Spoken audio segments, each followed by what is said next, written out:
Hello, നമസ്കാരം. ഞാനിന്ന് വന്നത് നമുക്ക് വൻപയറിനെ കുറിച്ച് പറയാൻ വേണ്ടിയിട്ടാണേ. ഇതിലൊരു ടിപ്സ് പറഞ്ഞു തരാൻ വേണ്ടിയിട്ടാണ്. ഞാൻ സത്യം പറഞ്ഞാൽ നമ്മൾ നേരത്തെ പയറുവർഗ്ഗങ്ങൾ, ഉണക്കപ്പയറുവർഗ്ഗങ്ങൾ വെള്ളത്തിലിട്ട് വെക്കുമല്ലോ. അപ്പോൾ ഞാൻ മറന്നു പോയായിരുന്നു. അപ്പോൾ വേഗം എന്ത് ചെയ്തു, ചൂടുവെള്ളം, നല്ല തിളച്ച വെള്ളം അല്ലേ, വെള്ളം ഒഴിച്ച്, ഒരു ഗ്ലാസ് വെള്ളം ഒഴിച്ച് ഇട്ടു. 1 മണിക്കൂർ കൊണ്ട് തന്നെ നല്ല വൃത്തിക്ക് കുതിർന്നു. നമ്മൾ തലേന്ന് ഇടുന്ന പോലെ തന്നെ നല്ല വൃത്തിക്ക് കുതിർന്നു. അത് വൻപയറാണ്, ഇവിടെ കിട്ടാനില്ലായിരുന്നു കേട്ടോ. ഇപ്പോൾ ഞങ്ങൾക്ക് വൻപയർ കിട്ടിയപ്പോൾ അത് വെക്കുന്നതാണ്. അപ്പോൾ പയറുവർഗ്ഗങ്ങളൊന്നും ആരും കൂട്ടാറില്ലല്ലോ. അപ്പോൾ ഇപ്പോൾ പ്രായമൊക്കെ ആയി വന്നപ്പോൾ പയറുവർഗ്ഗങ്ങളൊക്കെ നമ്മൾ ഉൾപ്പെടുത്താൻ തുടങ്ങി. ഓക്കെ. പിന്നെ പയറെന്ന് പറയുമ്പോൾ അവനെ വൻപയർ എന്ന് പറയുമ്പോൾ ഇവനെ നമ്മൾ എന്തോ പറയും അല്ലേ. ഇതുണ്ടോ, ഇവിടെയുള്ള സൈസ് പയറാട്ടോ. ബീൻസിൻ്റെ പയറാന്ന് തോന്നുന്നു. ഇത് വേറൊരു പയർ, വെള്ള കളറിൽ.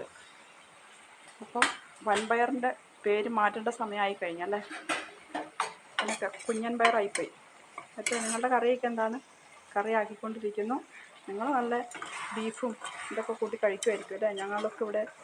ഞങ്ങൾ കേരളത്തിലല്ലാത്തതുകൊണ്ട് ബീഫ് അലൗഡല്ല. അത്രയ്ക്ക് സ്ട്രിക്റ്റാണ് ഇവിടുത്തെ കാര്യങ്ങൾ. ബീഫ് കൂട്ടാൻ പറ്റത്തില്ല. പശുവിനെ നോക്കാൻ പോലും പാടില്ല.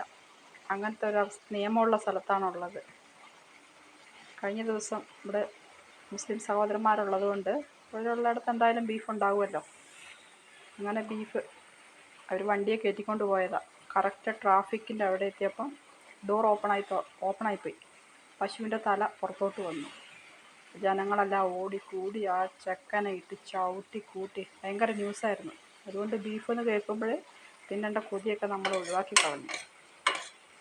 അങ്ങനെയാണ് ഇവിടുത്തെ അവസ്ഥ. പിന്നെ അറിയാലോ, വൻപയർ മാത്രമല്ല, നമ്മൾ എന്ത് തോരൻ വെച്ചാലും ആ കടുകിലോട്ട് നമ്മൾ വെളുത്തുള്ളി ഉണ്ടല്ലോ, വെളുത്തുള്ളി ചതച്ചിട്ടിട്ടാൽ ആ തോരന് ഭയങ്കര ടേസ്റ്റാണ്. ഇതിൽ ഞാൻ തേങ്ങയല്ല, കുരുമുളകും ചുവന്നമുളകും എല്ലാം കൂടെ കടുക് പൊട്ടിച്ച് കുരുമുളക് പൊടി ഇട്ടിട്ട് എടുക്കുകയും ചെയ്യും നമ്മൾ സാധാരണ ചെയ്യുമ്പോൾ. അതൊന്നും ആർക്കും പറഞ്ഞു തരേണ്ട കാര്യമില്ലല്ലോ അല്ലേ. അതാണ് ഞാൻ ഇതിനെക്കുറിച്ച് ഡീറ്റെയിൽ ആയിട്ട് പറയാത്തത്. വൻപയറൊക്കെ തോരൻ വെക്കാൻ പഠിപ്പിക്കേണ്ട കാര്യമുണ്ടോ അല്ലേ. അങ്ങനെയാണ്.